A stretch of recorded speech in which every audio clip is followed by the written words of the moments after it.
Donc, nous sommes ravis d'être en partenariat avec le cabinet KGA. Je dis nous, c'est le pôle Média Grand Paris qui normalement est représenté par sa directrice Lydie Fenac, qui n'a malheureusement pas pu venir aujourd'hui pour une raison de collision d'agenda malencontreuse.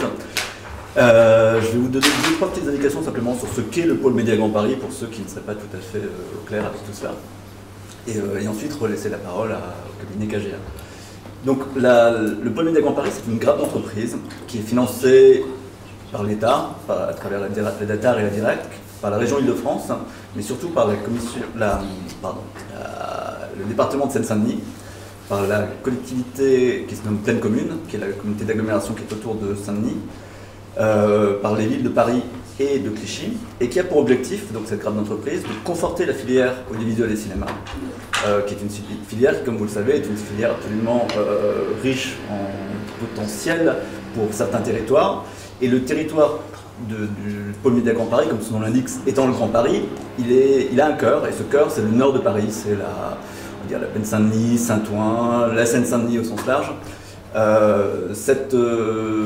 L'objectif véritable de cette grappe, c'est d'offrir à ses membres et à ce territoire des possibilités de se développer, des possibilités de se conforter, un certain nombre de services qui, quelque part, œuvrent au bien général et qui œuvrent dans le sens d'un meilleur développement économique de cette filière.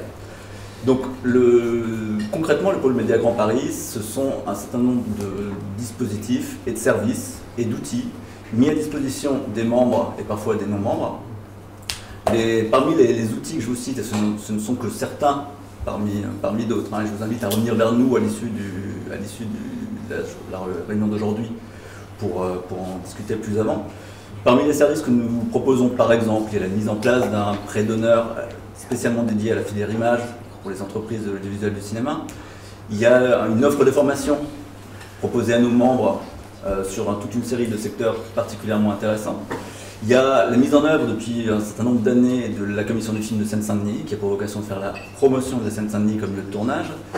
Il y a enfin, et c'est le dernier exemple que je cite, mais encore une fois il y en a beaucoup d'autres, il y a la mise en œuvre des rendez-vous du pôle, donc c'est la 13e édition aujourd'hui, et nous sommes donc ravis d'être accueillis ici pour cet événement, et je laisse maintenant la parole à Patrick Bergeau. Alors, je m'occupais simplement d'un petit problème d'attendance. Donc bonjour Patrick Bergeau. Si vous le souhaitez, je peux rester debout, étant observé que j'ai l'habitude de plaider, ça ne me changerait pas beaucoup. Et puis je pense que vous aurez peut-être une vision encore un petit peu plus claire, je l'espère, de mon propos.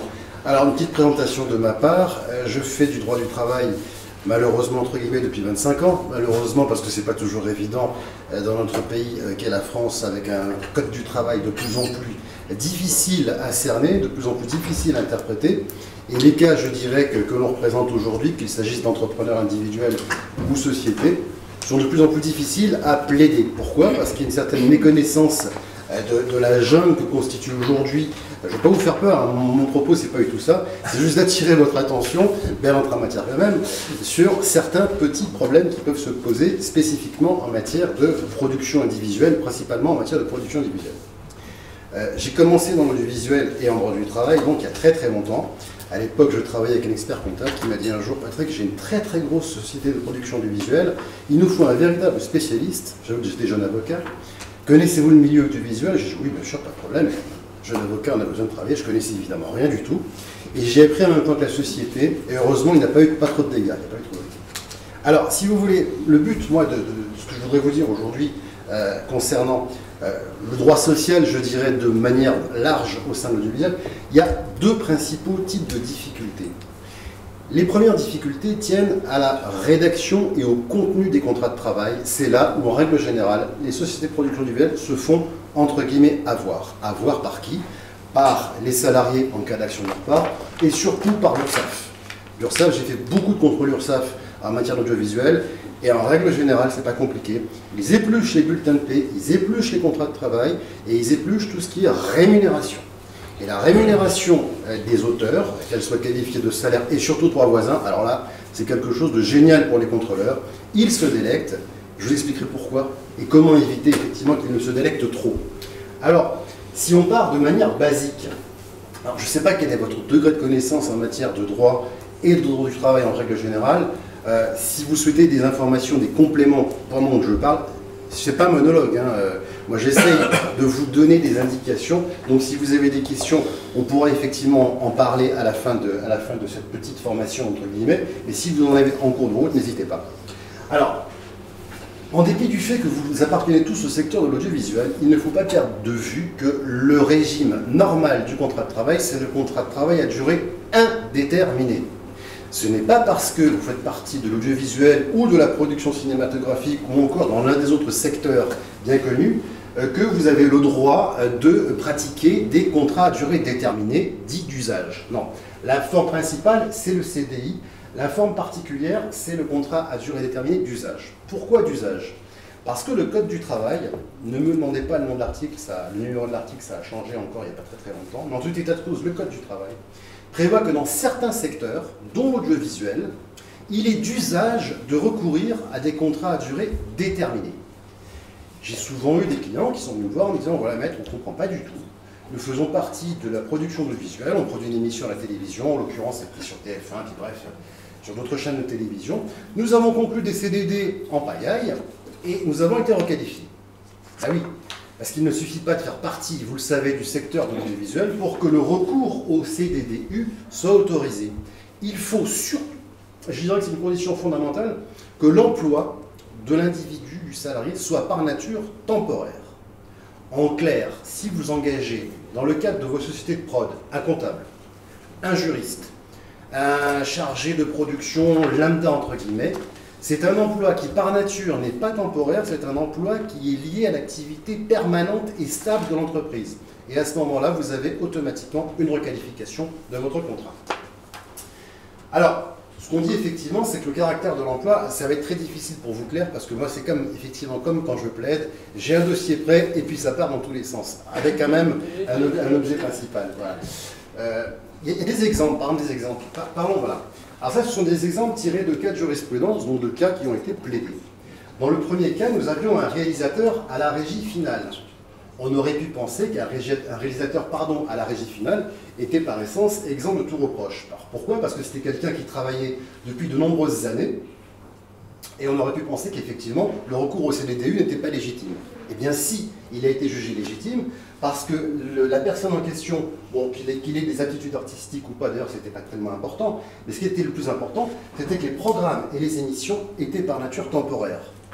Quand vous contractez, vous, société de production audiovisuelle, avec une chaîne comme TF1 ou la 2, il y a en règle générale, et parfois en tout cas, des contrats, des clauses qui prévoient que l'émission peut s'arrêter du jour au lendemain et qu'elle est par nature temporaire. Dans ces conditions, vous pouvez effectivement avoir recours à des CDI. Ensuite, on avait un cas un petit peu plus intéressant peut-être, voilà, l'arrêt plus belle la vie. Alors, c'est assez intéressant parce que l'avocat du salarié en question invoquait le fait que le salarié avait effectivement été soumis à un planning qui prévoyait plus de 130 émissions. 130 émissions, ça veut dire une certaine durée, effectivement. Ça veut dire un emploi pérenne, ça veut dire un emploi permanent. Eh bien non, la jurisprudence a estimé que ce n'était pas le cas et que le recours au CDD, en l'occurrence et en l'espèce, était légitime parce que la poursuite d'emploi était soumise à la diffusion du diffuseur qui pouvait à tout moment supprimer son personnage. Et c'est ça qui fonde le caractère temporaire de l'emploi et c'est ça qui autorise le recours au contrat à durée déterminée d'usage. C'est qu'à un moment donné, il faut que dans le contrat et dans la rédaction du contrat, on soit en présence d'une clause du diffuseur qui se permette du jour au lendemain de supprimer la série, ou alors une clause qui permette au diffuseur ou au réalisateur, par exemple, de supprimer le personnage. À partir de ce moment-là, le caractère temporaire est admis. Et vous verrez donc en lisant entre les lignes, ce n'est pas tellement la qualification apportée par les parties qui importe, c'est pas parce qu'on baptise quelqu'un de comédien, artiste, interprète, ou que sais-je qui est important, c'est la façon dont l'emploi est réellement exercé au sein de la société et au sein du contrat. Il faut voir dans les faits de l'espèce ce qui se passe réellement. Voilà. Alors, effectivement, si vous avez des contrats à durée déterminée, on en a vécu quelques-uns, des secrétaires, des comptables, donc ça je vous l'ai dit, effectivement, qui effectivement bénéficient d'un contrat à durée déterminée, action prud'homale et automatiquement requalification en CDI. Vous l'aurez compris, un comptable n'est pas par essence quelque chose, un emploi temporaire qu'une société pourrait se passer, dont une société pourrait se passer. Un comptable, c'est lié à l'activité stable de l'entreprise, à une activité permanente de l'entreprise, et en l'occurrence donc, indépendamment du fait que cette société faisait partie du secteur de l'audiovisuel, il y a requalification. Les requalifications en contrat à durée indéterminée, je vais en dire deux mots, c'est pas quelque chose de dramatique, il faut néanmoins avoir présent à l'esprit que cela va entraîner automatiquement des condamnations par le Conseil de prud'homme au titre de l'inobservation de la procédure. Bah oui, un contrat à durée déterminée, vous savez, se termine par son objet, donc sans aucune procédure. Or, à partir du moment où vous avez une requalification du CDD en CDI, on estime que ce sont donc les règles du contrat à durée indéterminée qui doivent prévaloir. Donc, il faut faire une procédure de licenciement, il faut payer un préavis, des congés payés, et les conseils de prud'homme ont en ce moment la main un petit peu lourde. Ils estiment que la société ayant failli quelque peu à la qualification du contrat, ils octroient quelques dommages-intérêts en plus pour rupture abusive du contrat de travail. Ça ne va pas encore une fois se monter à des milliers des cents, puisqu'en règle générale, les contrats à durée déterminée ne sont pas d'une longueur exponentielle, mais il faut avoir présent à l'esprit. Alors, il y a eu d'autres cas de requalification en CDI. Ça, c'est assez intéressant. Par exemple, à contrario du cas précédent, nous avons également affaire à un comédien, artiste-interprète donc. Et bien, dans ce cas-là, il a été effectivement, son contrat a été requalifié en CDI. Pourquoi? Parce qu'il a travaillé pendant plus de 7 ans avec 126 CDDU. Entre parenthèses, vous verrez que le contrat à durée déterminée normal, lambda, ne peut pas être multiplié à l'infini. On ne peut renouveler en principe un CDD normal qu'une fois. En matière de CDDU d'usage, il n'y a pas de limite de temps. Il n'y a pas de limite au nombre de contrats. Par contre, il y a quand même une limite à l'objet du contrat. C'est un petit peu différent. Je vous dis encore les choses de manière un petit peu générale. C'est pas 6 fois le renouvellement du CDD? Non, pas du tout. Non, pas du tout. Non, en matière normale, c'est une fois, à condition que ce soit prévenu. Maintenant, il y a des cas, si c'est pour remplacer un salarié absent, c'est encore une autre chose. Mais en règle générale, c'est une fois, 2 fois, grand maximum. Alors qu'en CDDU, ça peut être 10 fois, 20 fois, 40 fois, etc. Bien. Alors, en résumé, effectivement, posez-vous bien et surtout, je dirais de manière fondamentale la question. La première, elle est facile. Vous appartenez au secteur d'activité, production cinématographique, spectacle, production visuelle, qui permet et autorise le recours au CDD d'usage. C'est très bien. Mais posez-vous surtout la question de savoir si le job, la fonction, le recours à ce personnel, à ce CDD, est par nature temporaire. C'est ça qui est important. Est-ce que cet emploi est temporaire ou pas? Ou est-il lié à l'activité normale de la société? Voilà. Il y a effectivement aussi, alors c'est un piège, d'ailleurs j'ai un client malheureusement qui est tombé dedans, pareil, on est pressé, on ne remet pas tout de suite le CDD, j'étais en vacances, ma femme devait s'en occuper, je suis désolé, toute petite boîte de prod, et j'ai reçu tout de suite le courrier du confrère, mon cher confrère, mon client ne s'est pas vu remettre le CDD dans les 48 heures, automatiquement requalification. Alors, en droit, on va perdre. C'est évident parce que mon pauvre client n'a pas effectivement transmis à son salarié, un peu de mauvaise foi, dans les 48 heures le CDD. Maintenant, encore une fois, dans ces cas-là, ce n'est pas dramatique, dans la mesure où il y aura une condamnation, mais elle sera mineure. Et en plus, ça se plaide. Quand même, hein, les conseils de prud'homme sont tout de même, surtout en ce moment, assez enclins à écouter les employeurs qui n'ont pas toujours le temps de remettre à temps et dans les formes, surtout quand il s'agit d'une petite boîte. Mais ayez quand même cela présent à l'esprit. Un CDD suppose tout de suite la signature d'un contrat et qu'il soit remis aux salariés dans les 48 heures. C'est super important. Imaginez une société de production, j'en ai connu dans mon jeune temps, qui avait engagé plusieurs dizaines de personnes en CDD et qui ne leur avait remis les contrats que plus tard. Là, ça a été financièrement assez lourd à supporter, effectivement. Qu'est-ce que je suis boule? Mais malheureusement, je suis obligé de vous dire ça. Alors, dans les CDD, il y a effectivement un tas de mentions obligatoires, je ne vais pas m'étendre là-dessus. La plus importante pour moi, en tant que praticien depuis 25 ans, c'est ce que j'ai toujours vu, là où le bas blesse et où les conseillers salariés se mettent, là il y a un problème, c'est l'objet du contrat. Faites très attention à l'objet du contrat, le recours au salarié est très important. Pourquoi a-t-on recours au salarié? Est-ce que c'est pour la réalisation d'une émission? Est-ce que c'est pour remplacer Madame Machin qui est partie en congé maladie? Est-ce que c'est l'objet du contrat? Il est fondamental. Il doit être explicité de manière très très claire.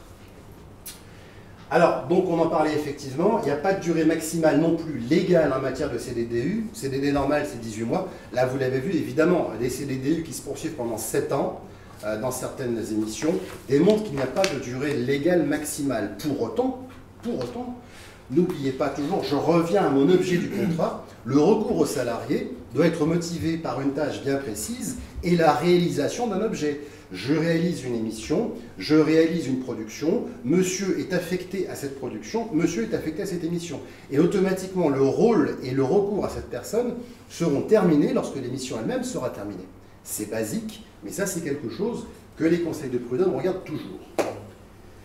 La désignation du poste occupé à la convention collective, ça c'est rien, je dirais, ça ce sont des mentions effectivement qu'il faut mentionner, mais qui ne sont pas très importantes.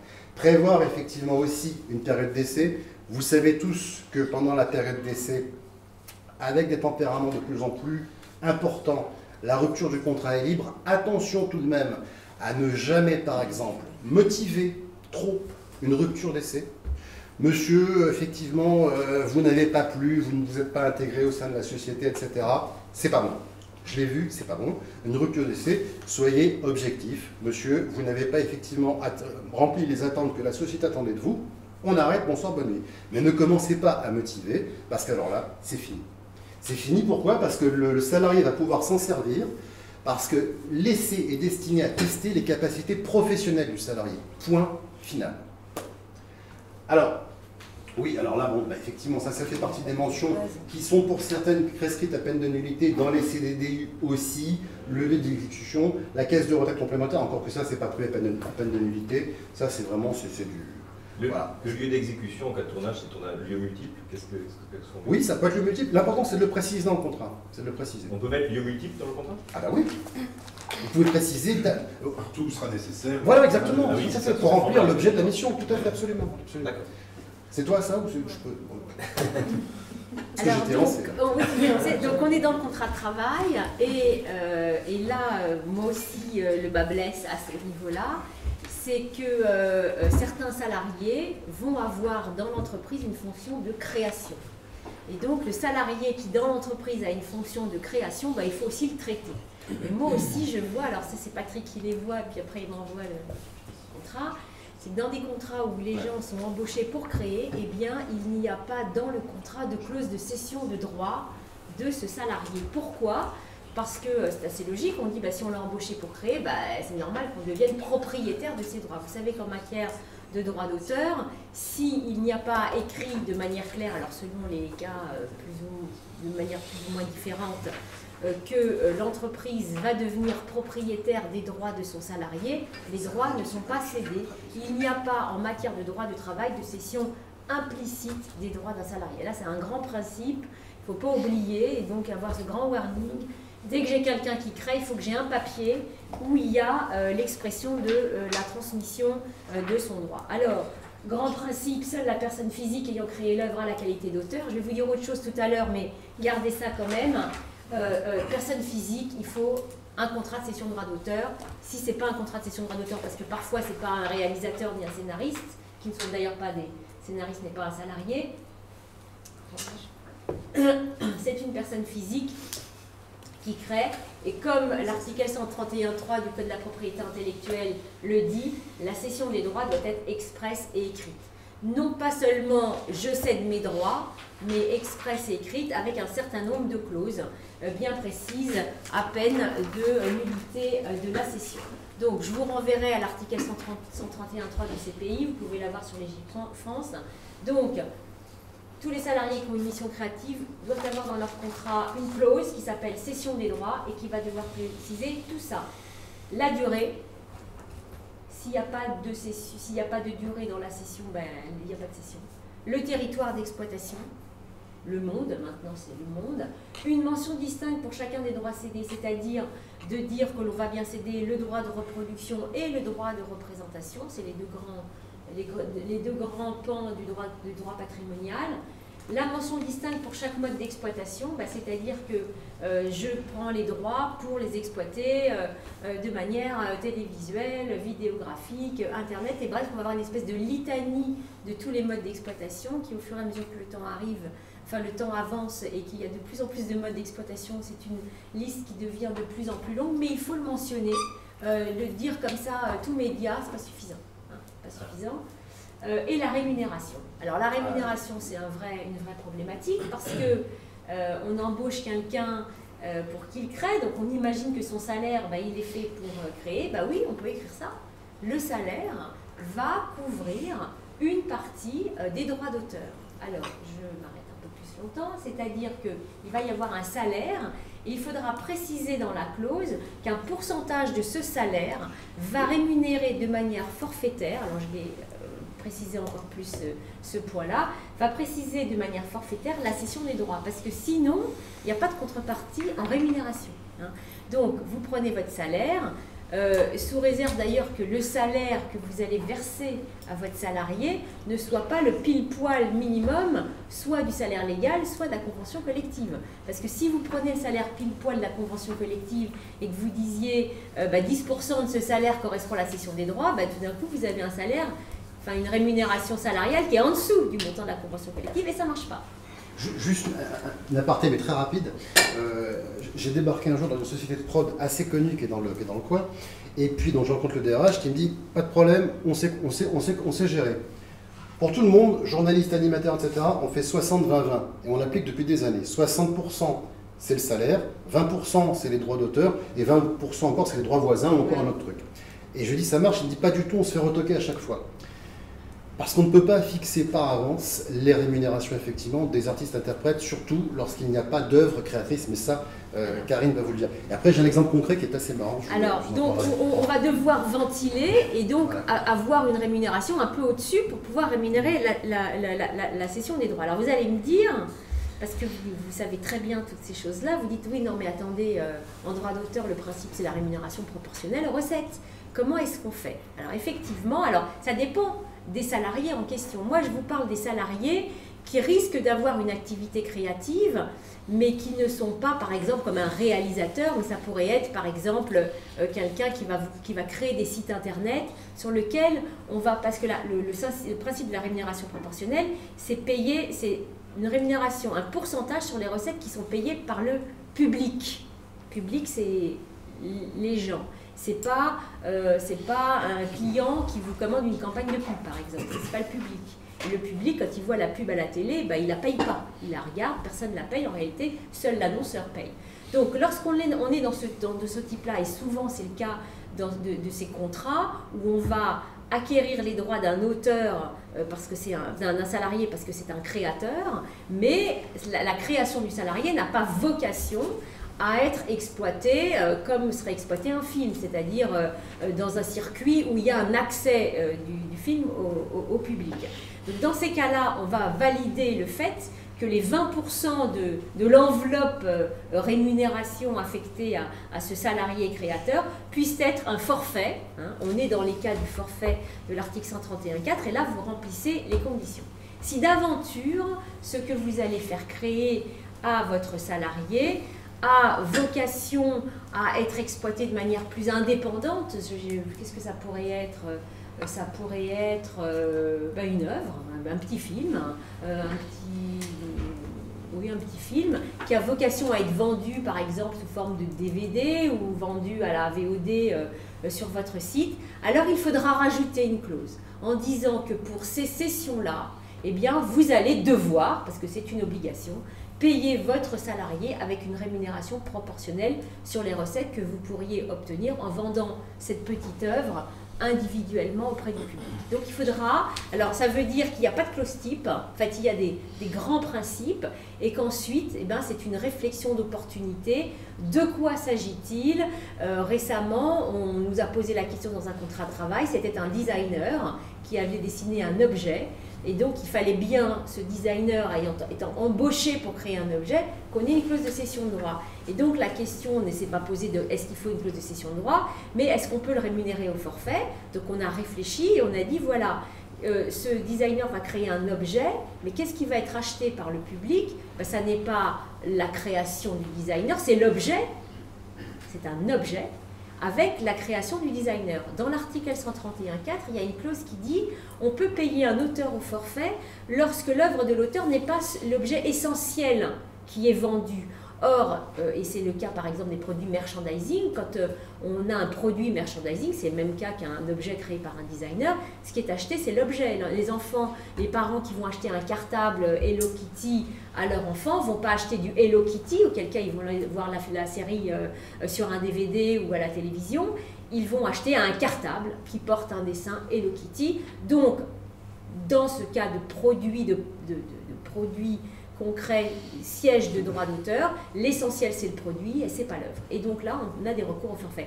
Donc qu'est-ce qui se passe? C'est que le client vient nous voir et nous dit bon bah je fais comment là? Alors nous on dit bah qu'est-ce que vous allez faire? On nous explique et à partir de là on dit bah c'est comme ça qu'il faut l'écrire ou bien autrement. Donc c'est extrêmement c'est pas évident, c'est pas évident parce qu'en complément de ce que dit Karine, en fait ça portait sur une montre. Donc notre client est un fabricant de montres. Il conclut avec un contrat effectivement avec le dit designer qui va dessiner des montres. C'est vrai que c'est pas évident. Mais on vend pas le dessin. C'est ce que moi je t'ai dit. Ouais, on vend pas le dessin. Oui, non, tout à fait, mais c'est vrai que c'est pas. Non, c'est Donc pas il aura évident. une rémunération. Forfaitaire. Donc on va dire, il va être payé. Oui, Ouais, il va moi, donc je être suis- payé tel salaire À mon et avis, on va on- dire qu'une oui. partie Je sais pas. de ce salaire constituera une rémunération forfaitaire, à la partie forfaitaire, et donc on peut exploiter. Donc il y a une clause de cession de droit, Ouais. il cède les droits pour tant de temps, pour telle exploitation, etc. Voilà. Ça dit, il a signé. Il a signé. Bah oui. Alors ensuite, il y a une autre chose qu'il Excuse-moi. faut. Ouais. L'exemple est bon. Dans le cas, il fait des swatchs. Et en fait, le gars, il achète la swatch qui a le dessin particulier. Ouais. Mais il achète une swatch, il n'achète pas un dessin. Eh bien si, quand on achète une swatch pour tel dessin. Moi je Oui, pense mais que ça se plaide. Ouais. Vous achetez. Mais bon, on est de en l'autre fait, côté donc, mais c'est pas évident. l'idée avant de répondre, c'est qu'on a regardé un peu la jurisprudence et que Ouais. la position de la jurisprudence c'est celle que je vous Mais dis. sinon, c'est d'accord. Sinon, ça devient gérable. Sinon, c'est ingérable. Ouais. Alors,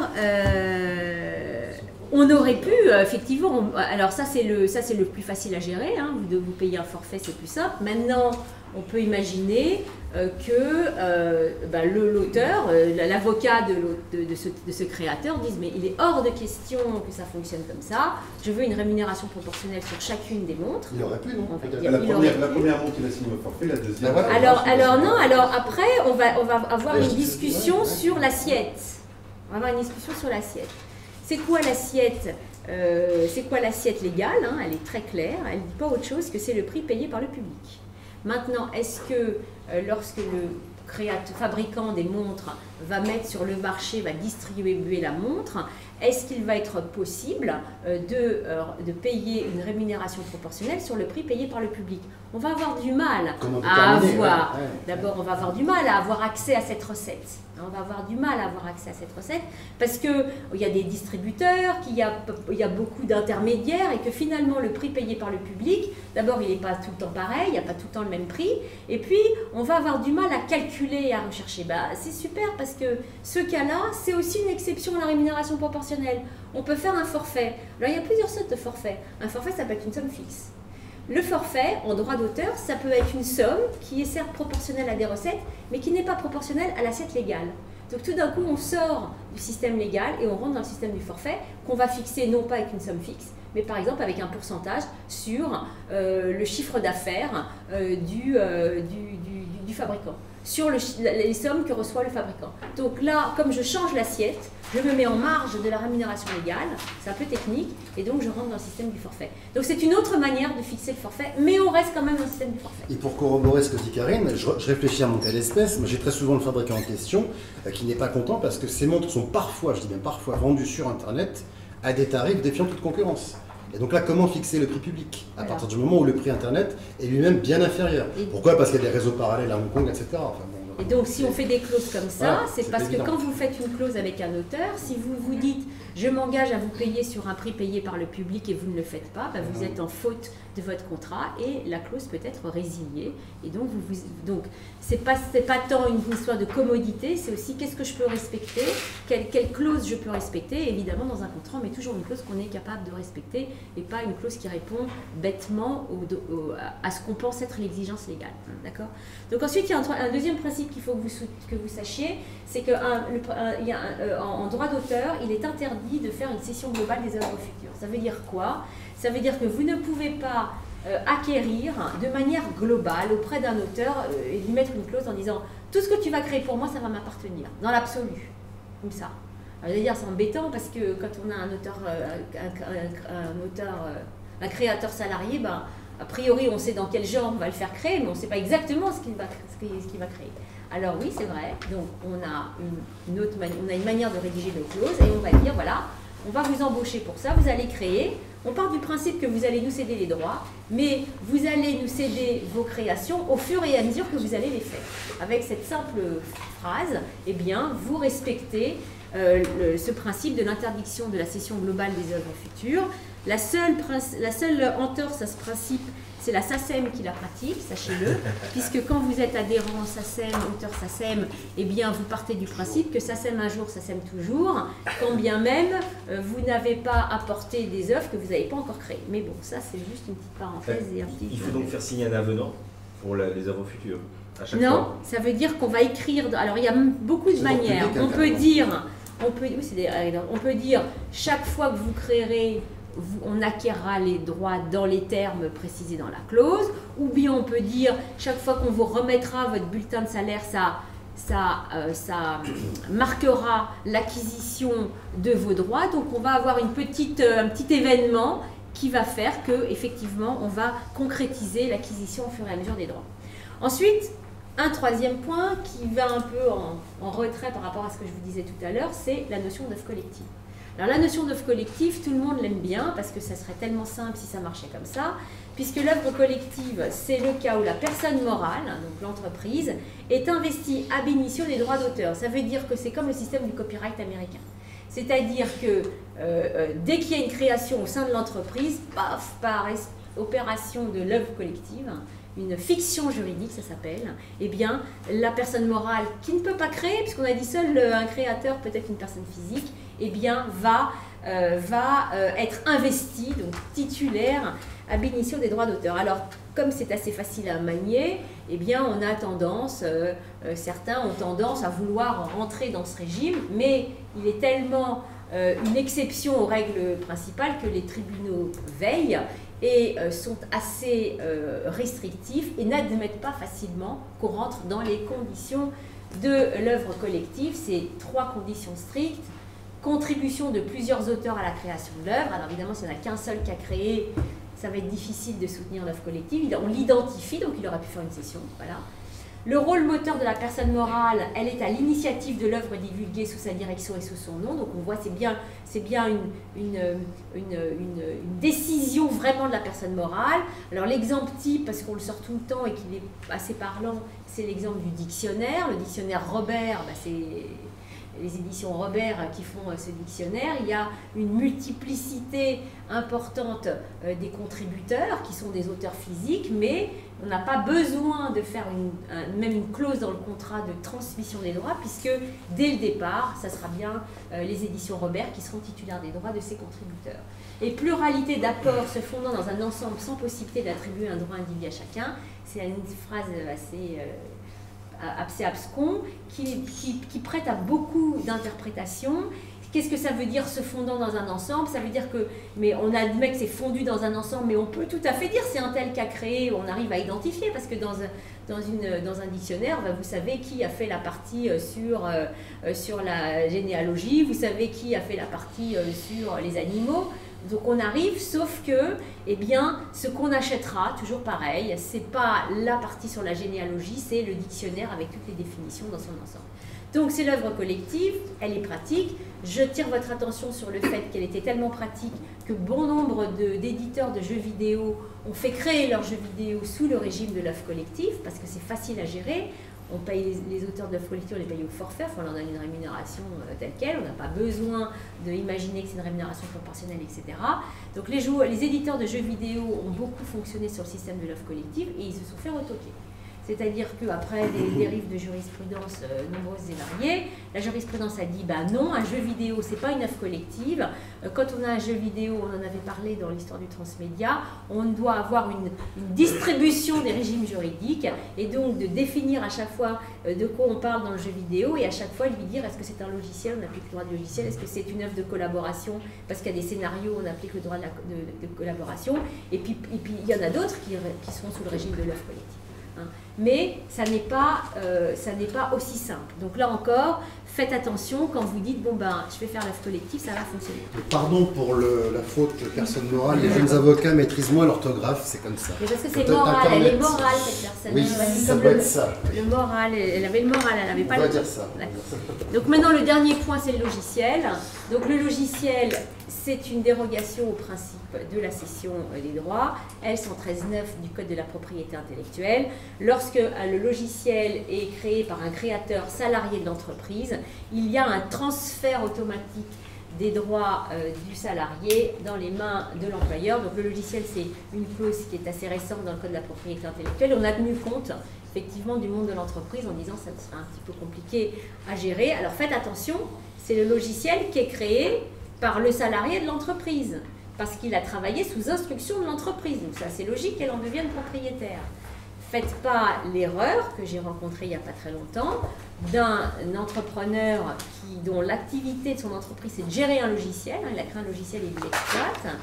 Et puis il vient me voir en disant je voudrais savoir si qu'est-ce qu'on peut faire avec mon logiciel, etc. Et à force de discuter avec lui, parce qu'évidemment on discute avec les clients pour débusquer au détour d'une phrase la bonne information, et on l'a débusqué. Je lui dis mais le logiciel il a été créé quand? Alors, il a été créé par qui? Par moi et mon associé, très bien. Mais il a été créé quand?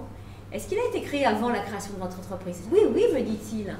Et je lui dis, et donc, est-ce que vous avez transféré, parce que ça, c'est quand on crée à l'intérieur de l'entreprise, quand on crée le logiciel avant, on est dans le système du droit d'auteur classique, avez-vous cédé les droits du logiciel dans votre entreprise? Ah bon? Oui. L'avez-vous fait? Non, je ne l'ai pas fait. Donc, aujourd'hui, il avait une entreprise qui exploitait ce logiciel, donc il imaginait que la propriété de l'entreprise était le logiciel, et ça ne l'était pas. Donc c'est pas très compliqué à régulariser, il suffit de faire une cession des droits. C'est très bien quand les gens s'entendent, quand ils veulent bien céder, quand entre-temps ils ne se sont pas disputés, etc. Et puis c'est plus compliqué, 2-3 ans après, le logiciel a vécu, et puis finalement il y a des dissensions, et on ne peut pas toujours régulariser. Donc soyez vigilants là aussi, identifiez là où il y a du droit d'auteur, et traitez-le en fonction de tous les principes que je vous ai indiqués là, dans le cadre de vos contrats de travail. Voilà. C'est précisé, c'est dans le contrat que les droits sont dévolus à l'employeur? Ah non, non, c'est la loi, c'est automatique, c'est ça qui est bien. Ouais, voilà. C'est d'ordre public, donc ça s'applique c'est automatique. Voilà. Bien, c'est moi donc. Oui. Alors, juste un petit complément encore pour revenir sur la ventilation. J'aime bien parce que j'ai eu, comme je vous l'ai expliqué, beaucoup de contrôle URSSAF là-dessus. De nombreuses sociétés de production audiovisuelle engagent très souvent des acteurs connus. Jusque-là, vous me suivez. En règle générale, les acteurs dits connus, français, de notoriété, préfèrent être rémunérés en droit d'auteur plutôt qu'en salaire. Forcément, c'est moins taxé. Jusque-là, vous me suivez toujours. Bon. À partir du moment où dans le contrat en question, on prévoit que l'acteur en question va être rémunéré plusieurs millions d'euros à titre de droit d'auteur et une toute petite partie, en l'occurrence c'était quelques centaines de milliers d'euros tout de même, en salaire. Qu'a fait le contrôleur URSSAF? Il nous a dit très bien, votre acteur, il a participé à une œuvre et il a été auteur à un moment donné. Qu'a-t-il fait en tant qu'auteur? Eh bien, c'est pas compliqué, il a participé au scénario. Jusque-là, le contrôleur URSSAF était tout à fait sympathique et me dit, écoutez, oui, d'accord, montrez-moi les brouillons, montrez-moi le travail accompli par monsieur, etc. Et évidemment, dans ce cas-là, comme dans tous les autres, il n'y avait pas l'ombre d'un synopsis, d'un gribouillis émanant de notre national, rien. Donc, automatiquement, requalification de l'ensemble des millions d'euros en salaire. Quand je vous expliquais le 80-20-20 qu'avait inventé ce DRH pour rémunérer, donc, en grande partie en droit d'auteur, non seulement les auteurs, mais certains animateurs qui venaient animer donc, la radio en question, il me disait de toute façon c'est pas compliqué, il y a une partie salaire, une partie en droit d'auteur, le contrôleur URSSAF va bien comprendre ça. Bah, le contrôleur URSAF, il n'a pas bien compris ça. Hein. À partir du moment où, en l'occurrence, l'animateur avait un bureau dans les stations, au sein de la radio, qu'il avait une carte de visite de la radio, qui venait tous les jours au sein de la radio animer son émission, eh bien, c'est tombé.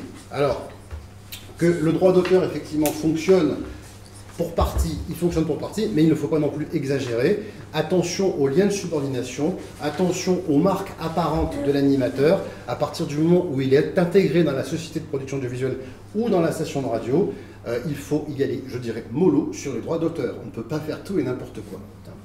Sachant que vous le savez aussi, l'URSSAF passe sur les droits d'auteur, elle estime effectivement que lorsque la présence de l'artiste est requise, c'est du salaire. Lorsque la présence de l'artiste n'est plus requise, ça peut être du droit voisin du droit d'auteur. C'est-à-dire que si vous exploitez par Internet, par CD, par DVD, etc., c'est du droit voisin, à partir du moment où la présence de l'artiste n'est plus requise. Bon, ça c'était un petit peu un complément. Mais attention donc, alors, c'est pas facile pour vous, en tout cas pour les sociétés de production audiovisuelle, quand elles ont affaire effectivement à des gens qui sont connus, qui veulent, que ce soit des acteurs ou des animateurs, être rémunérés pour la grande partie de leur talent en droit d'auteur. C'est pas du tout évident, je le conçois. Il y a un rapport de force, il y a un contrôle URSSAF en règle générale et des requalifications. Bon. Et du coup, est-ce qu'il y a des limites de pratique qui font que on se dit que, je sais pas, par exemple, 20%, ouais, ça a marché pendant un moment donné. Effectivement, le contrôleur URSSAF du 8e, en l'occurrence, acceptait cette division, mais en fait, c'est complètement artificiel. Hein. C'est totalement artificiel. Ça doit vraiment dépendre, mais ça, Karine sera beaucoup plus compétente que moi pour vous le dire. Ça dépend vraiment des rémunérations qui sont issues des exploitations secondaires. L'émission en question va passer en DVD, va passer à machin. Donc, tous les fruits de cette exploitation, ça va être purement du droit d'auteur, que ce soit 20%, 10% ou 40%. Mais le 80-20, ça n'existe pas. C'était tout à fait artificiel. Ça a marché pendant 10 ans. Mais au bout de la 10e année, on s'est pris des comptes ça. C'est abominable. Là, je pense qu'on peut passer parce que c'est pas très intéressant. C'est pas, la responsabilité pénale. Alors, effectivement, s'il y a des... Karine adore le pénal. On voit que c'est pas beaucoup plus dans le correctionnel, parce que c'est pas marrant, la correctionnelle. Oui, il peut arriver effectivement que lorsque le CDD n'est pas effectivement complètement orthodoxe, il peut y avoir des requalifications. Pourquoi ? Parce que l'inspecteur du travail, là en l'occurrence, peut estimer que vous n'aviez pas le droit de recourir au CDD, que donc vous avez réglé des rémunérations peut-être qui n'étaient pas complètement normales vis-à-vis de ce salarié, et à partir du moment où vous ne payez pas une rémunération qualifiée de normale par rapport à l'emploi occupé, cela peut devenir du travail dit clandestin. Il suffit pour que le travail soit qualifié de clandestin que vous ne remettiez pas à un salarié français ou un salarié étranger qui a ses papiers un bulletin de paie. À partir du moment où il n'est pas employé de manière régulière, cela peut s'assimiler à du travail clandestin, et cela peut effectivement aussi entraîner des sanctions pénales, correctionnelles. Bon, cela dit, à partir du moment où vous n'avez jamais été en correctionnel, vous n'encourez pas de prison, ce sera que du sursis, mais bon, c'est pas très marrant quand même. Donc c'est tout ce qui concerne le travail dit dissimulé. Par exemple, si vous ne rémunérez pas la totalité des heures supplémentaires à un salarié, cela peut s'assimiler à un travail dissimulé, et vous pouvez encourir des sanctions pénales. Encore une fois, c'est la théorie, en pratique, ça se discute avec l'inspecteur du travail, mais c'est un risque qui existe. Et moi j'ai un autre point, c'est à propos des courts-métrages. Où souvent dans un court-métrage, on va embaucher des gens bénévoles. Alors bénévole, ça n'existe pas vraiment, on va dire. Ça n'existe pas le bénévolat. Voilà, on ne peut pas embaucher des gens bénévoles de toute façon. Non, mais c'est-à-dire qu'on va faire travailler des gens. Avoir recours à des gens bénévoles. Ils ne veulent pas. Ils sont bénévoles. Ils ne veulent pas de rémunération, monsieur le contrôleur. Voilà, ils ne sont pas bénévoles. Alors comme ça n'existe pas le bénévolat, il faut donc un contrat de travail.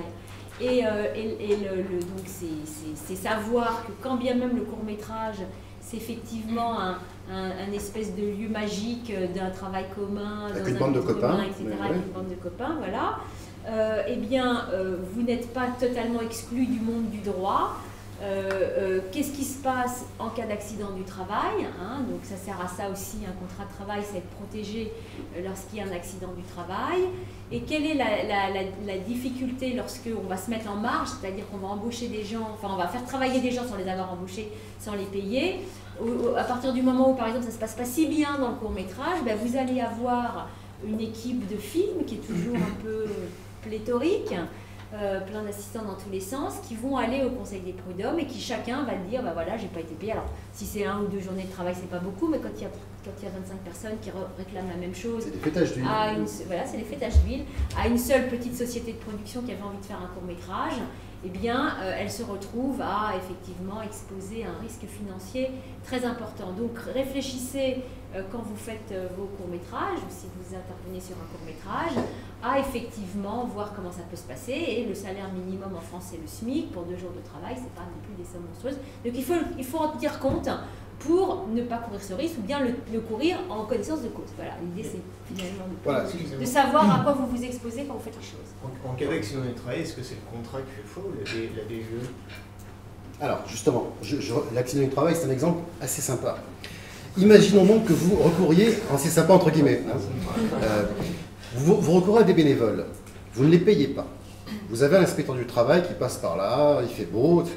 Il tombe sur votre collaborateur bénévole qui travaille avec vous parce qu'il vous adore.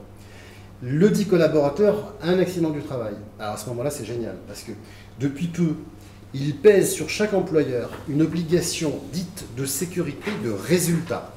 Ça veut dire que par rapport au passé, lorsque un accident du travail survenait au sein d'une entreprise, l'employeur pouvait excipé d'une faute du préposé. Oui, mais il est tombé, mais il n'avait pas son harnais de sécurité. Je l'ai vécu dans un ascenseur. Le type, le malheureux, était tombé, mais il n'avait pas son harnais de sécurité. Ben, l'employeur a été exonéré de sa responsabilité. Maintenant, c'est terminé. Qui dit obligation de sécurité de résultat dit qu'un salarié ou bénévole, entre guillemets, qui se trouve au sein d'une société et qui est accidenté, vous devez automatiquement l'indemniser des conséquences de son accident du travail. Alors si en plus il est bénévole entre guillemets parce qu'il vous adore, alors là vous avez touché le package total. Hein. Alors ça effectivement ça peut être quoi? Ça se traduit par une rente attribuée à l'intéressé ou à sa victime, ça peut être des dommages-intérêts et ça peut être du pénal. Ça c'est embêtant. Accident, ça c'est le plus embêtant qui peut se passer.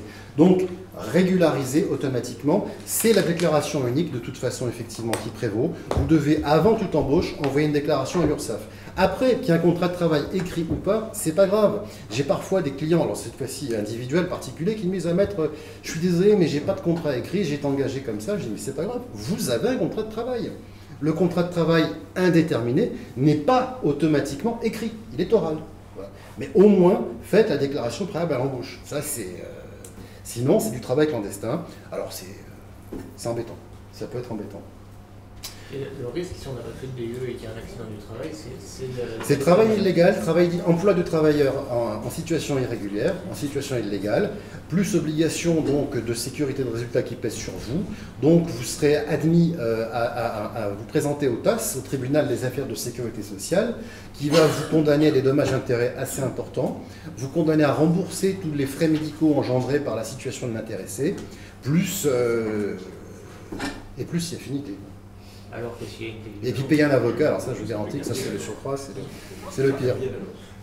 Non, c'est embêtant. Les indemnités sont supérieures s'il n'y a pas de DU. Oui, bah oui, parce qu'en plus, vous avez manqué à votre obligation de sécurité de résultat puisqu'il y a un accident du travail, et en plus vous engagez quelqu'un sans avoir respecté le principe du salariat. Il est engagé de manière illégale. Donc vous avez gagné. Et là je vous fais un forfait parce que ça va être trop cher. La rupture du contrat de travail. Alors, la rupture du contrat de travail, je ne sais pas, vous voulez qu'on développe un petit peu? Vous avez des besoins, parce que je ne sais pas, c'est démission, licenciement, rupture conventionnelle. Est-ce que vous avez un souhait à cet égard? Rupture conventionnelle un petit peu, non? Licenciement? Vous êtes... Rupture conventionnelle, je veux dire. Un petit peu, parce que c'est un petit peu à la mode, hein, c'est même beaucoup à la mode. C'est beaucoup à la mode, et nous, en fait, moi je travaille au Pôle emploi spectacle, donc on est amené à avoir pas mal de ruptures conventionnelles, notamment ce moment. Bon, alors je vous synthétise vraiment, vous allez voir, ça va être très simple et très compréhensible, parce que c'est pas compliqué en plus. Hein. Démission, c'est le salarié, licenciement, c'était l'employeur. Qui dit licenciement dit obligation d'énoncer un motif et dit surtout obligation de faire une procédure, d'entreprendre une procédure. Depuis, nos gouvernements ont imaginé un truc qui est pas mal pour le moment, à mon avis, on va pas en parler pendant 10 ans encore, parce qu'il y a des abus. Il y a des abus parce que ça marche très bien. Ça marche très bien. Ouais, finalement, je me plais pas avec mes collègues, je suis embêté, j'ai envie d'ouvrir un pressing. Ouais, bah d'accord, de toute façon, moi, vous ne me plaisez pas beaucoup non plus, donc on va faire une rupture conventionnelle. Ah bah ouais, d'accord, hop, on y va. C'est très simple, c'est 45 jours, La rupture conventionnelle, c'est 2 étapes principales. La première, c'est on conclut avec le salarié une convention. La convention, elle est super light. Vous n'avez pas besoin d'énoncer un motif. Vous n'avez pas besoin de faire 40 réunions. Vous vous mettez d'accord sur une rupture. Je pars tel jour, j'effectue ou pas mon préavis. À partir du moment où vous avez signé cette convention avec votre salarié, se passe un délai de 15 jours. Pendant ce délai de 15 jours, les 2 parties, la société comme le salarié, peuvent se rétracter.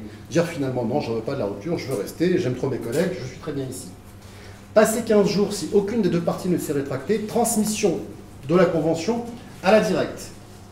L'ancienne direction départementale du travail et de l'emploi, nos inspecteurs du travail chéris, qui vont vérifier pendant 15 jours si tout va bien au sein de la convention. Alors, je ne sais pas s'ils vont pouvoir vérifier. En tout cas, ils vont vérifier au moins une chose, c'est qu'il y a eu ou pas un préavis, et qu'en tout état de cause, le salarié va percevoir, c'est la seule obligation, l'équivalent de l'indemnité légale de licenciement. Bon. À partir du moment où l'inspecteur du travail va voir que l'intéressé a bénéficié de 2 ou 3 ou une réunion avec son employeur, que visiblement tout va bien au sein de la société, que la société n'est pas sur sa liste noire, sur sa blacklist, et que l'intéressé perçoit à minima l'indemnité de convention, il homologue. Et à partir du moment où il homologue, la rupture est consommée. La rupture est consommée, pourra s'en suivre ou pas un préavis. Et pourra s'en suivre ou pas une procédure prud'homale dans 1 an, 2 ans, 3 ans ou 4 ans. Pourquoi ? Parce qu'à la différence d'un protocole transactionnel qui clôture une procédure de licenciement, une rupture conventionnelle laisse la voie ouverte au salarié comme à l'employeur à une éventuelle action judiciaire ultérieure. Ça ne va pas être évident quand même pour le salarié, mais imaginons que le salarié invoque, je l'ai vu, un vice du consentement. Mon employeur a fait pression sur moi, je ne voulais pas partir, j'étais en situation de divorce, j'étais affaibli moralement, j'ai signé la convention, mais je le regrette. Annulation de la rupture, dommage-intérêt, employeur et licenciement. Voilà. Donc, c'est pas une recette magique, ça marche pour l'instant, ça marche tellement bien que ça marche trop. D'ores et déjà, la directe est sensibilisée à ça. La Cour d'appel et la Cour de cassation se penchent là-dessus. Pourquoi ? Parce qu'en fait, il faut être franc. De nombreux employeurs, des grosses sociétés, au lieu de faire un plan de sauvegarde de l'emploi, donc au lieu de faire un PSE, un plan social, ils font 40, 50, je le vois, j'en ai vu 3 ce mois-ci, ils font plusieurs dizaines de ruptures conventionnelles en 2 mois. Et l'inspecteur du travail, il avalise. Il ne trouve pas ça complètement illogique. Le comité d'entreprise dit rien, jusqu'au jour où il va y avoir un syndicat ou des salariés qui vont se regrouper, qui vont dire attention, 45 ruptures conventionnelles en 1 mois, vous vous moquez de nous, c'est pour échapper aux obligations du plan de sauvegarde de l'emploi, et à ce moment-là, tout l'édifice risque de se retrouver par terre. Donc pour l'instant, ça marche. Il ne faut pas en abuser, mais il faut faire effectivement attention au fait que, avoir présent à l'esprit que le salarié peut toujours, demain ou après-demain, attaquer. Du conseil, c'est quoi ? On fait des transactions ? Non, moi je conseille la rupture conventionnelle, à partir du moment où le salarié a des projets, se trouve mal au sein de la société, ou en tout cas veut partir avec l'employeur et qu'on s'entend, il n'y a pas de souci. Mais dès qu'il y a l'ombre d'un problème, si vous avez un avertissement dans le dossier, si vous avez un commencement de début d'histoire de harcèlement, etc., la rupture conventionnelle suppose l'absence de tout contentieux. Lorsque vous avez le moindre remarque qui figure au dossier d'un salarié, le moindre avertissement, cela peut dégénérer et cela effectivement est tout à fait dangereux. Il ne faut pas du tout de contentieux. Voilà. On n'expose pas de motif, mais il ne faut pas qu'il y ait de contentieux. On s'adore, on se quitte, pas de problème. Voilà. En substance, c'est ça. Enfin, nous, on voit des dérives en fait en termes d'attestation d'employeur derrière où on ne voit pas forcément une indemnité à peu près égale à l'indemnité de licenciement. Bon, bah alors ça, c'est boum. Et voilà, c'est bien là le souci. Donc là, on dit, nous, avec salariés, de devoir se retourner, puisqu'en fait...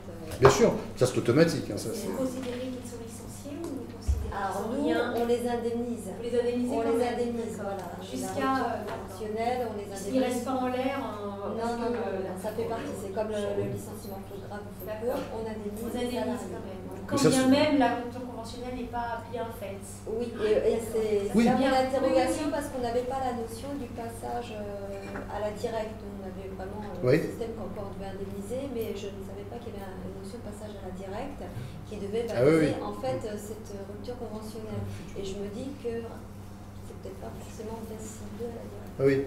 Et en cas de non-versement de l'indemnité légale de licenciement, là c'est automatique. Moi, Hein. j'avais vu à zéro. Ah oui, Voilà, même un c'est avocat ça. débutant mauvais en orthographe peut plaider ça. Hein. Voilà, Oui, oui. d'accord, donc c'est intéressant. La rupture du CDD, la rupture du CDD, on revient un petit peu là-dessus. Donc il y a un terme, effectivement, la rupture du CDD est automatique au niveau du terme à partir du moment où l'opération a été réalisée, où le film a été réalisé. Que dire d'autre? Les ruptures du terme avant, merci mesdemoiselles, oui, voilà. Les cas de rupture anticipée en matière de CDDU, ça c'est un petit peu c'est intéressant. En matière de CDD normal, c'est toujours l'accord des parties. On veut se mettre d'accord pour partir avant, il n'y a pas de souci. La faute grave, vous savez ce que c'est, la force majeure, l'incendie, la société explose. Tu devrais bien dire la faute grave parce qu'il y a des gens qui pensent qu'une faute grave c'est juste grave. Mais c'est grave. Non, mais il faut que ce soit vraiment grave. Alors, oui. Pas du style, il arrive en retard tous les jours. Voilà. Oui, c'est-à-dire qu'en 25 ans, je prends 25 ans parce que c'est à peu près le nombre d'années que j'exerce dans cette matière. La faute grave avant était relativement facile à admettre, à prononcer. Vous insultez votre supérieur, pas faute grave. Maintenant, ça devient un petit peu plus compliqué. De plus en plus, la jurisprudence exige un comportement vraiment lourd de la part du salarié pour que le salarié en question puisse se voir privé de son préavis et de ses indemnités de licenciement. Donc la faute grave, c'est quelque chose d'assez important. Ça peut être une malversation commise par un comptable, ça peut être un abandon de poste commis par un salarié injustifié pendant une semaine, 15 jours et sans aucune justification. Il faut tout de même que le manquement du salarié soit suffisamment important pour qu'il justifie la faute grave. C'est de moins en moins admis, c'est quelque chose de relativement conséquent. Alors ça peut être l'intempérance sur le lieu de travail, ça peut être l'abandon de poste comme je vous l'ai dit, les injures, les bagarres. Pour un directeur financier, je l'ai vécu aussi, c'est maquiller des bilans. On s'est bien amusé. Oui, mais alors ça c'était compliqué, parce qu'il a fallu que je me lance dans les bilans, c'était compliqué comme histoire. Mais bon, voilà. Alors, l'embauche extérieure du salarié pour une durée indéterminée justifie la rupture avant terme du CDD. La rupture de la période d'essai, bien entendu, on n'est pas obligé d'attendre le terme, puisque c'est une période d'essai. Et enfin, ça c'est une nouveauté, la rupture pour inaptitude du salarié constatée par le médecin du travail, qui justifie l'arrêt du CDDU, et non pas la poursuite effectivement de la relation contractuelle, indépendamment de l'inaptitude du salarié. Ça, Karine, tu avais un exemple. Voilà, moi j'avais un exemple.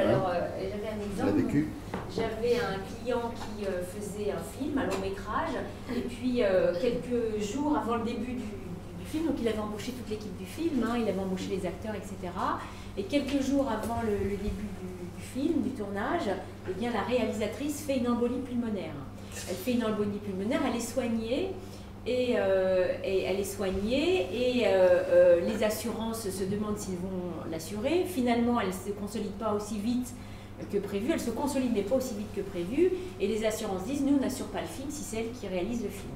Or il n'y avait qu'elle qui pouvait réaliser le film parce que son contrat d'auteur disait que c'était que elle qui pouvait réaliser le film. Bon. Et puis on a les financiers, donc en l'occurrence c'était Cofficine et Cofi Loisirs, qui dit nous on ne prête pas, on n'intervient pas sur ce film si la réalisatrice n'est pas assurée. Bref, donc le film s'arrête et en principe le contrat aurait dû être rompu. Alors, c'était avant cette dernière cette modification du code, avant, même si le salarié était inapte à remplir son contrat de travail, en l'occurrence réaliser c'est physique comme métier, eh bien, il n'y a pas eu de possibilité de rompre le CDD. Donc, qu'est-ce qui s'est passé? Il y avait une assurance, donc ça a pris en compte.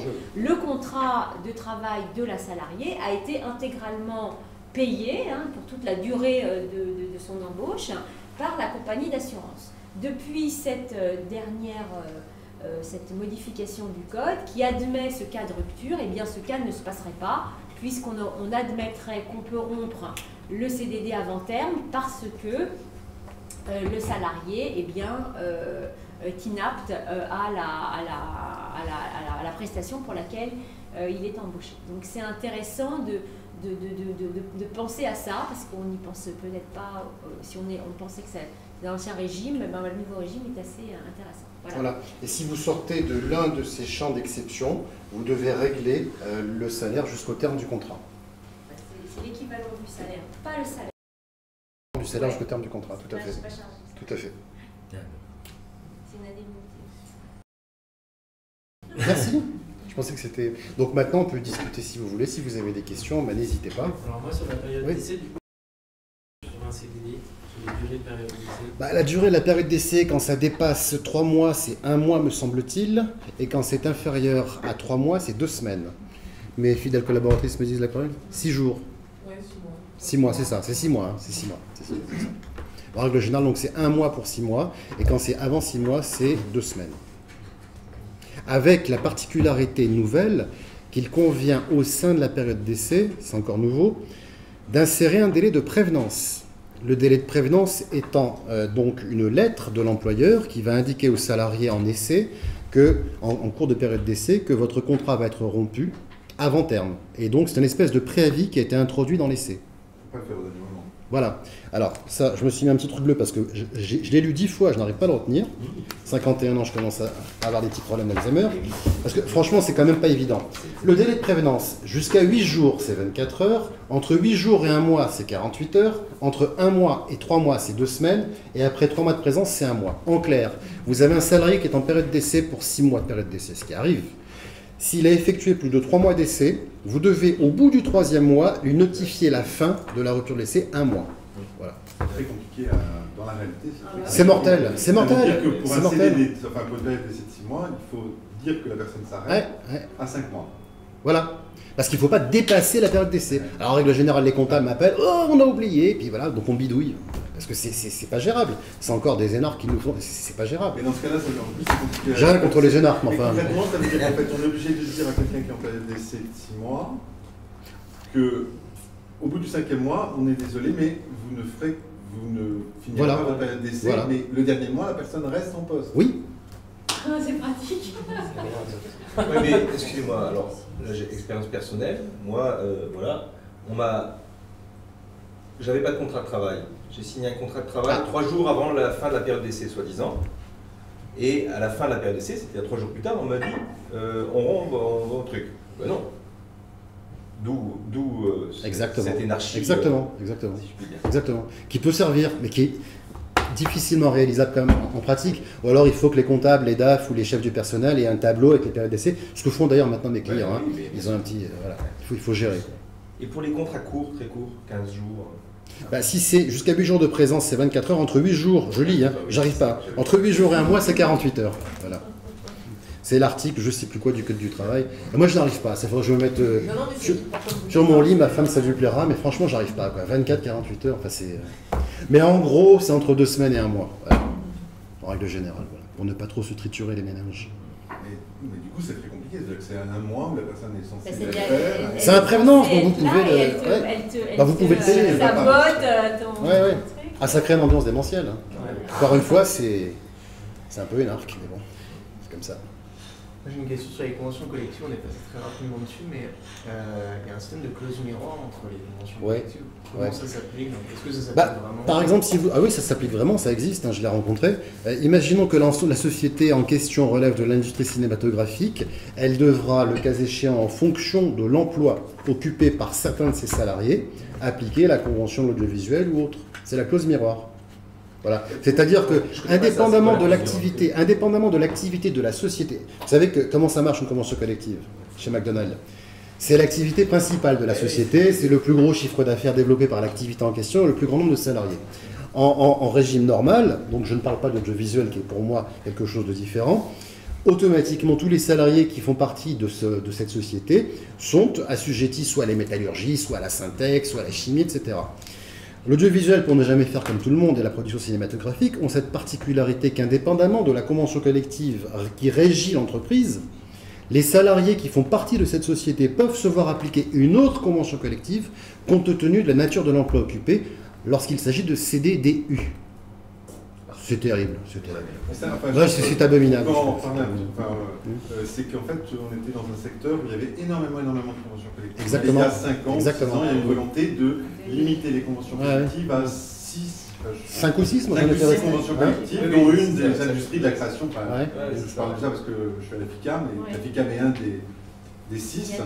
Et par exemple, très concrètement, il y a des postes d'ingénieurs du son, et en fait, on va trouver des ingénieurs du son. Alors, en gros, des ingénieurs du son dans la convention de FICAM, l'industrie de la création, mais on va en trouver aussi pour des gens qui font la télévision, et puis on va en trouver aussi à la limite dans le cinéma.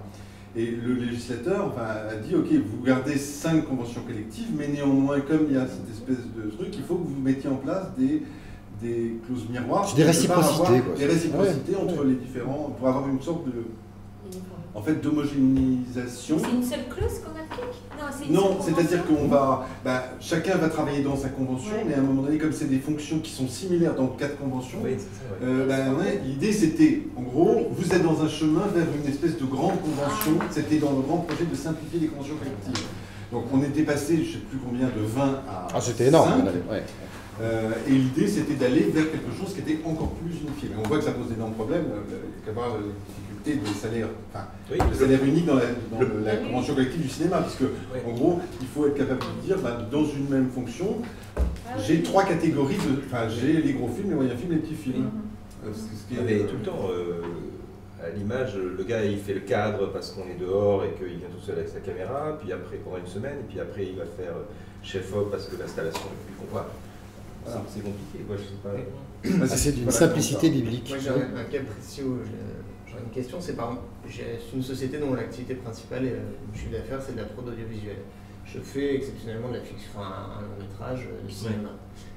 Est-ce que j'emploie des techniciens? Est-ce que je dois appliquer sur leur contrat la convention collective de la prod audiovisuelle parce que c'est mon activité principale ou la ça peut être l'autre, ça fonction du. Ça peut être l'autre. Sauf que la convention. Il faut voir l'emploi. Est-ce qu'on a le droit de choisir la plus favorable? Parce que la convention collective du cinéma, elle est très Je veux dire quelque chose parce que moi je travaille dans le cinéma. Enfin, la convention collective en même temps n'est applicable que si vous êtes adhérent à un syndicat. Voilà. Sauf si elle est étendue, mais comme elles ne sont pas étendues, effectivement. Donc à partir du moment où vous n'adhérez pas à un syndicat qui a mis le tampon sur la convention, vous faites ce que vous voulez. Elle n'est pas étendue encore. Sur une convention collective étendue. Mais on fait encore que là, que le cinéma, c'est vraiment, il faut adhérer au syndicat. Est-ce qu'on fait ce qu'on veut dans le cas précis ou est-ce qu'on est tenu d'appliquer la convention collective de la audiovisuelle? Dans le cinéma, c'est l'étendue, ce sont des pratiques en fait. C'est-à-dire que les techniciens vont se référer à la convention collective, tout le monde va s'y référer, mais de manière un peu d'usage parce que de toute façon elle n'est pas étendue. Quand c'est pas étendu, vous devez adhérer. On est dans la même situation, c'est l'inverse, et du coup c'est très complexe parce que en cinéma c'est très libre, le système est très libre, alors qu'en audiovisuel le système de salariat, alors je sais qu'on arrive, c'est très libre mais ils veulent le reverrouiller par l'extension en disant parce qu'il y a une pression des syndicats de producteurs qui veulent tirer les prix vers le haut pour empêcher. Mais on n'a toujours pas arrivé, elle est toujours pas étendue et elle est toujours pas étendue de toute façon. Non, elle ne sera pas étendue, mais ils devront s'en négocier une autre, mais ils ne sont toujours pas arrivés à se mettre tous d'accord. Si elle est étendue, elle est de force obligatoire, elle s'impose à vous. Si elle n'est pas étendue, il faut que vous soyez signataire. Bon, en audiovisuel, elle est étendue, c'est ça? Oui. Et alors, aujourd'hui, je fais des films pour France 2, des émissions pour France 2 et des émissions pour Internet. Je peux vous dire, c'est pas les mêmes budgets. C'est clair. Donc, comment je fais? C'est l'étendue pour l'audiovisuel. C'est l'étendue pour l'audiovisuel, donc je suis censé. Parce que tout à l'heure, vous avez dit quelque chose qui m'a fait plus problème, qui disait que le droit du travail, la rémunération minimale, c'est le SMIC. Ils ne respectent pas. C'est le SMIC ou le minima de la convention collective, mais en règle générale, effectivement. Oui, complètement, bien sûr. Voilà. Bien sûr. Donc, ça automatique. Ouais, mais sauf que c'est pas la réalité, quoi. C'est pas possible, quoi. Bah oui. Tu veux pas les embaucher moins cher? Non. Si, tu les embauches moins cher. Mais bon. Oui, de facto. Tu les déclares moi, Christophe. De toute façon, c'est pour ça que je suis là, c'est que je le détruis. Je les embauche pour moins de jours, mais ils travaillent plus de jours. De toute façon, il y a un contrat. Non, mais bien sûr qu'on fait ça, mais. Mais non, mais alors des c'est la théorie, c'est la théorie. C'est pas bien. Des histoires comme ça. Alors, nous, on est là on n'est pas là pour vous faire peur, mais enfin, des exemples qui sont arrivés. Moi, j'ai raconté ça la dernière fois, Patrick. C'est que j'avais un client qui faisait, je sais plus que c'était au programme ou un film. Et du coup, alors ça, c'est les arrangements entre amis en fait. Donc j'ai 2 exemples qui. Ah oui, il était énorme. Alors le premier exemple, c'est donc il embauche une fille, je ne sais plus ce qu'elle faisait, et elle lui dit voilà, moi j'ai besoin d'avoir un contrat qui couvre cette période parce que pendant cette période je dois pouvoir justifier d'heures. Ok, très bien, fait mon client, il lui fait donc un contrat qui ne correspond pas à son vrai travail et il la paye pour cette période de manière à ce qu'elle puisse justifier des heures. Première partie de mon histoire. Mais en fait, la fille, elle a travaillé plus tard, donc sans contrat, puisqu'il avait déjà fait les contrats avant. Et puis, une fois qu'elle a fini de travailler, elle a été au prud'homme pour demander à être payée sur la période où elle n'avait pas. Mais pourquoi elle fait ça? Parce qu'ils se sont disputés, parce qu'elle a dit, il m'a trop fait chier, je vais aussi le faire. Et du coup, on va au prud'homme, et au prud'homme, évidemment, elle gagne, et c'est difficile à plaider, Monsieur le Président, mon client a délibérément contribué à frauder les ascédiques, parce que c'est ça. donc évidemment on a perdu, donc il a été condamné, il a donc dû payer 2 fois. Donc ça c'était le premier dossier. Le deuxième dossier... Je n'étais pas au courant de celui-là. Tu vois, c'était avant qu'on se connaisse. Le deuxième dossier, là encore avant qu'on se connaisse, c'était donc un producteur, une société de production et installé en France, et il y a un salarié étranger qui veut venir travailler en France. Donc il remplit tous les documents pour faire venir, c'est un cinéaste, ce cinéaste en France.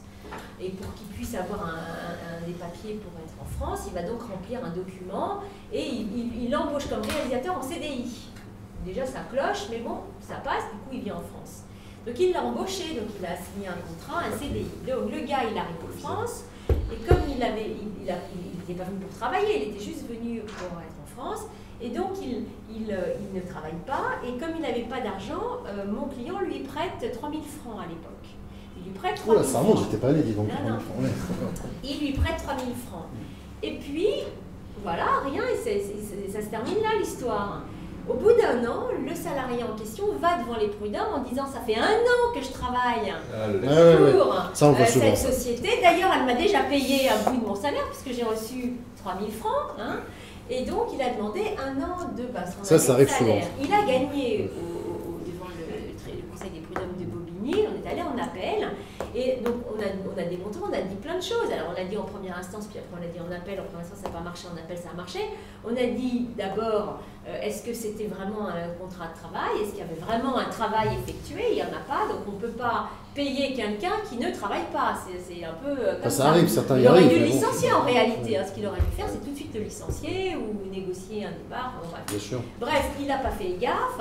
Et puis on a dit, quelqu'un qui a travaillé pendant 1 an et qui n'a jamais demandé à être payé, on ne connaît pas beaucoup de gens. En général, les gens qui travaillent beaucoup, on va dire qu'ils peuvent se réveiller au bout de 3 mois en disant ça fait 3 mois que je bosse pour toi, j'ai toujours pas été payé. Attendre 1 an, ça montre qu'on n'a pas fait grand chose parce que du coup ça manque pas. Bref.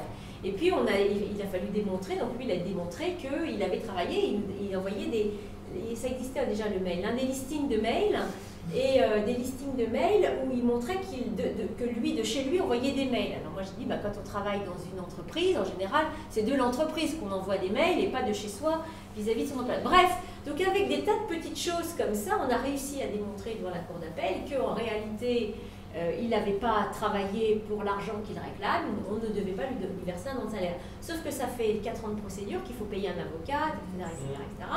Et que voilà, c'est lourd. Donc, les petits arrangements entre amis, oui, c'est bien, ou en tout cas, mais faites attention parce que parfois on n'est plus amis et l'arrangement marche pas. Voilà. Les équipes de bénévoles, ça marche de moins en moins. Oui, j'ai une autre question qui est très précise. On va vous exclure, mais je vous préviens. Je vous le dis au moins. Dans quel domaine on peut contester quels sont les risques de contester la validité de la signature d'un contrat? Parce que là, c'est électronique? Oui, c'est sur la signature numérique.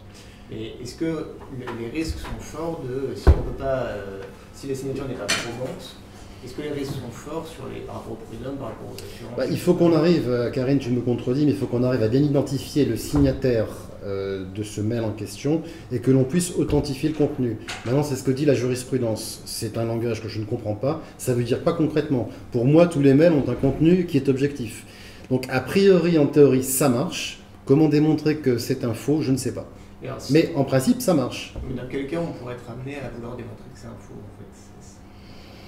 À partir du moment où je sais pas, où il y a une. Ce serait la signature de qui serait contestée? Celle du salarié? De l'intermittent. Quel est le cas? Concrètement, c'est quoi le cas?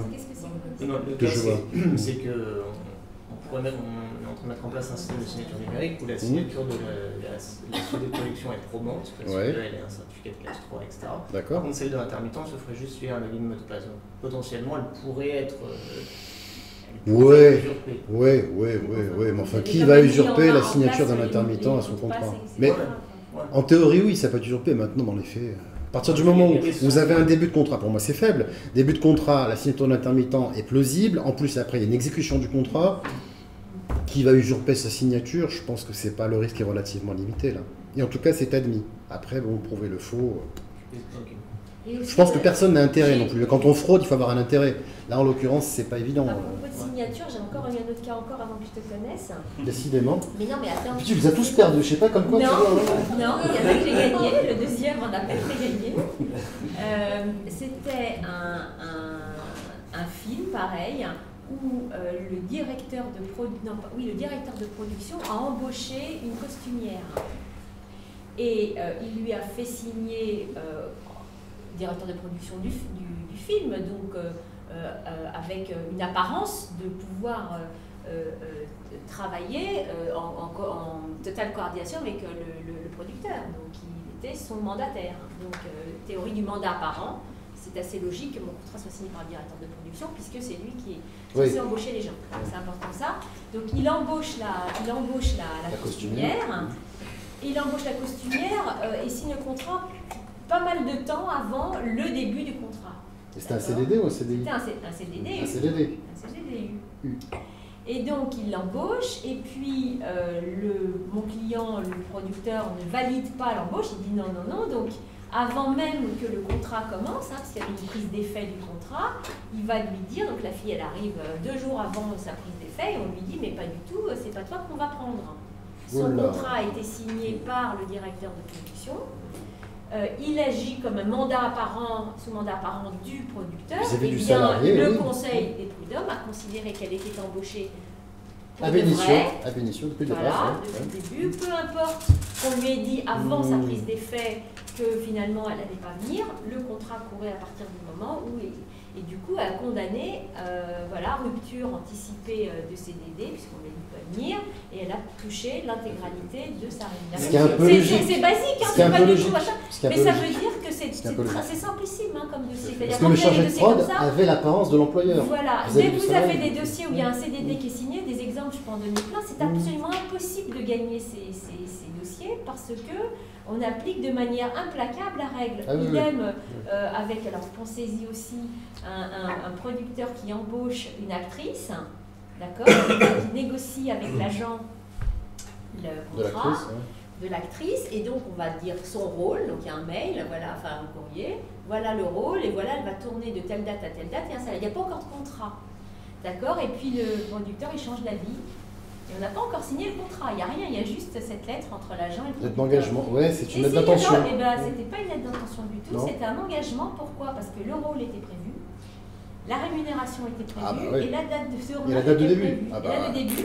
Et donc la salariée, elle a dit, c'est moi qui dois jouer ce rôle, donc elle a été au prud'homme et elle a gagné aussi. Mais c'est incroyable, c'est-à-dire si on dit que vous êtes dispo de telle date à telle date. Non, c'est pas dispo, c'est pas est-ce que vous êtes dispo, dans la truc, c'est je vais vous. Oui, ça avait l'air verrouillé quasiment. Vous allez jouer le rôle de temps pour telle somme, il n'y avait pas d'ambiguïté dans la rédaction de la lettre. Donc quand vous faites des choses comme ça, il faut les mettre sous condition. Sous condition, si jamais le film se fait, bon, ça c'est une condition, ou si, alors donc, n'écrivez pas trop rapidement vos lettres qui portent sur des contrats de travail. Ne les écrivez pas trop vite. Parce que même s'il n'y a pas de contrat, ça peut être considéré comme un contrat, puisque tous les éléments. Et par contre, là, j'ai gagné un autre dossier, où c'était un contrat cadre, tu vois, c'était un contrat cadre, où on embauchait. Mais ça là, vous ne pouviez pas ne pas me prendre. Et là, on a gagné parce que, d'abord, il y avait dans le contrat la possibilité pour le salarié, enfin l'acteur, d'aller jouer ailleurs. Donc, il n'était pas exclusif et pas à totale disposition. Et qu'il n'y avait pas des éléments suffisamment précis pour déterminer son salaire. Et c'est sur ce point-là qu'on a gagné en première instance et en appel. Donc, tu vois. Non. Il n'y a pas besoin de délégation de signature dans le premier exemple avec le directeur de production. Vis-à-vis du tiers, non, ils apparaissent tels que. C'est l'apparence de l'employeur. Il apparaît comme. Vous détachez quelqu'un, vous envoyez votre comptable recevoir un salarié. Le salarié va être engagé par le comptable en question. Après, vous ne pourrez pas dire oui, mais le comptable n'est pas le mandat apparent. C'est la théorie du mandat apparent. En principe, on imagine que celui qui est là. Par contre, attention en matière de licenciement et de procédure. Là, il vaut mieux avoir une délégation de pouvoir du DRH. C'est quand même mieux. Pour le licenciement. Dans un sens, ça marche, mais pas dans l'autre. Voilà, c'est pour ça que c'est drôle. Moi, j'ai une question un peu annexe, mais qui me concerne peut-être un peu aussi tout le monde. Contrat de travail du dirigeant, moi c'est un cas particulier, j'ai pas encore fait mon contrat de travail. SAS, donc en fait, je suis un régime salarié. il faut, je pense, accorder un peu d'attention. Ah ouais. Quels sont les gros pièges bon, c'est vrai que la SAS est peut-être un peu particulier par rapport à d'autres types de sociétés, mais pour nous, je ne sais pas si tu as d'autres questions. C'est un cas d'école, c'est un cas régal, c'est facile. Bon, SAS ou SA, il y a deux principes à avoir à l'esprit. C'est vis-à-vis de bon, n'importe qui peut se baptiser salarié. Hein, vous pouvez dire, moi je suis salarié de ma boîte, il n'y a pas de souci. J'ai encore eu un client qui me dit, ah, mais vous savez, je peux parfaitement me faire un avertissement par mon épouse, qui est la gérante. Je lui dis, monsieur, vous vous moquez de moi, hein, c'est vous le dirigeant, votre épouse c'est votre épouse, et c'était vis-à-vis d'un salarié. Il me dit, oui, bon d'accord, je charrie un petit peu, c'est moi le PDG. Bon. Ce qui veut dire quoi? C'est que le PDG en question, vous devez, à un moment donné, pouvoir exhiber vis-à-vis de l'URSSAF ou de la CEDIC plus tard, de l'existence d'un lien de subordination vis-à-vis de quelqu'un. Quel est le lien de subordination? Lui, il me dit, oui, c'est ma femme qui dit. Bon, lui, je l'ai passé, il était un petit peu débile d'ailleurs, ce client. Parce que je dis, c'est pas possible. Bon. Si vous n'avez pas de lien de subordination, le salariat peut être discuté par l'URSSAF et sera certainement discuté par le GARP. Oui, voilà. Mais ça, le GARP, c'est sûr, mais sur le Pôle emploi, c'est sûr aussi. Le Pôle emploi, c'est sûr aussi. Mais c'est pas ce qui est intéressant pour le. Je suis d'accord. Ce qui est intéressant, mais je vais vous donner un truc aussi. Il y a un truc. Vous pouvez, vis-à-vis du Pôle emploi, vous pouvez parfaitement, peut-être, si vous faites partie d'un groupe, invoquer l'existence d'un Anglais, d'un Irlandais, d'un Espagnol, auprès de qui vous allez rendre compte. Ça arrive dans les groupes de société. Et pour verrouiller le Pôle emploi, vous pouvez à un moment donné aussi, au début, avant d'exécuter votre contrat, non, je vous dirai plus tard. Non, mais non. Ce n'est pas vis-à-vis du Pôle emploi. La préoccupation n'est pas de dire je veux un statut de salarié qui me permettrait de. Ce n'est pas la question, c'est d'une manière générale, dans le cadre d'un dirigeant, en particulier à la SAS, sous forme de SAS ou a priori il y a une rémunération qui est imposée aux cotisations classiques. Est-ce qu'il y a nécessité ou pas, la question est là, de faire un contrat finalement entre l'entreprise et soi-même pour préciser un certain nombre de oui, et vous pouvez être salarié, si vous voulez. Vous pouvez être salarié, le régime de la SAS le prévoit, vous pouvez bénéficier d'une mutuelle, d'avoir différentes choses. Ne vous attendez cependant pas, le jour où vous perdrez entre guillemets votre emploi, à être admis facilement par Pôle emploi. Encore une fois, c'est pas le sujet. Donc sinon, c'est bulletin de paie, c'est contrat, oui, si vous voulez. Est-ce que ça l'idée aussi, l'idée c'est pas Pôle emploi, c'est est-ce qu'il faut, parce qu'en gros là je mieux. Est-ce qu'il faut dépenser, c'est très concret, est-ce qu'il faut dépenser les conseils d'un avocat pour la rédaction de ce type de contrat? C'est pas obligatoire, vous pouvez en faire un tout seul, mais l'important c'est pas ça. L'important c'est le lien de subordination vis-à-vis de Pôle emploi et vis-à-vis de votre problème concret, c'est quoi? C'est qu'il faut que vous puissiez exciper de fonctions techniques bien particulières. Et ça, pour ça, il vaut mieux effectivement que vous ayez un contrat de travail un peu spécifique qui prévoit par exemple que vous êtes directeur des opérations, directeur du marketing. Et ça, c'est génial. Ça vous permet de cumuler le contrat de travail avec votre mandat et d'être un petit peu, pas invulnérable, mais relativement balèze vis-à-vis de moi, j'ai fonction technique distincte. Il faut un contrat de travail parce qu'on ne peut pas avoir de rémunération sans contrat de travail. Si, vous pouvez. Mais oui, à part les dividendes, tout ça, mais vous pouvez. Oui, mais ce gérant-là, il faut. Non, mais pour aller dans votre sens, Christophe, contrat de travail peut être oral. Moi, j'ai des clients qui m'ont posé la question avant-hier, et c'est exactement ça. Et en fait, ils ont besoin d'un contrat de travail pour pouvoir justifier de dépenses éligibles au crédit d'impôt. Par exemple. Donc, c'est pas du tout, parce que moi, quand ils m'ont posé la question, je dis, d'être qualifié et tout. Puis moi, je me dis, est-ce que vous allez vous faire un procès à vous-même? À mon avis, ils vont être qualifiés. Oui, mais enfin, qui est-ce qui va demander? C'est pas magique, hein. C'est pas magique. Il pourrait se faire une rémunération sans contrat, pour le coup. Moi, je pensais plutôt à des. Bah non, parce qu'il faut justifier de la rémunération. Pour que dépenses éligibles au crédit d'impôt, il faut arriver avec des fiches de paye. Il suffit pas non plus de faire un contrat de travail pour être. Non, mais il y a du pétrole. C'était d'autres cas, il y avait peut-être ça. Il y avait par exemple en cas de mouvement en termes de capital et de perte. À prévoir effectivement la faculté pour le salarié de partir. Ça marche. Ça marche à la plateforme. Mais ça, c'est vachement important aussi. C'est par exemple, moi j'ai vu ça. Donc il y avait effectivement des dirigeants et puis ils avaient un contrat de travail.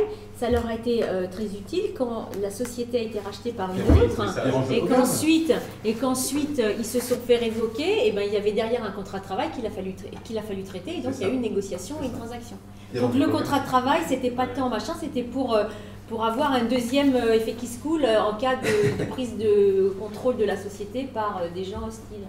Excusez-moi cette question spécifique peut-être à ce statut-là, mais est-ce que dans ce cas-là, le bulletin de paye, c'est peut-être plutôt comptable, on doit quand même cotiser quoi, En fait, après ça dépend ce qu'on veut faire. Il faut toujours penser à licenciement, fermeture de société, quoi que ce soit. Donc s'il n'y a pas de cotisation auprès des... Ça aide pas. Voilà. Il n'y a pas de rémunération. Mais de toute façon, il n'y aura pas de rémunération. Ça dépend. Le dossier est étudié. Si on arrive à prouver qu'il y a bien un rendu en fait en termes de lien de subordination, on rend bien des comptes à quelqu'un. Voilà. Oui, alors, on oublie le lien de subordination. On oublie le lien de subordination. Oui, c'est le plus important. Parce que le lien de subordination, il est parfois très compliqué à trouver. Oui, mais il n'y a pas de lien de subordination. Pour des raisons X ou Y qu'on vient d'évoquer, c'est intéressant qu'il y ait un contrat de travail. Est-ce que dans ce cas-là, dans le bulletin de salaire, toutes les charges doivent être versées quand même? Ah oui. Ah oui. Donc en fait, c'est perdant-perdant. Question similaire, un peu similaire. Petit livre rouge. Dans le même ordre, prenons le cas d'un dirigeant d'entreprise, surtout dans les phases de création, qui a donc un SAS salarié et qui donc verse ses cotisations, mais qui à un moment donné peut, pour des raisons je dirais de croissance de l'entreprise, être amené à prendre un contrat CDD ou temps partiel dans une autre entreprise. Ouais. Est-ce que dans ces cas-là, là c'est peut-être une question un peu sociale, du coup il y a double mutuelle ou double cotisation, particulier social, est-ce qu'elles sont...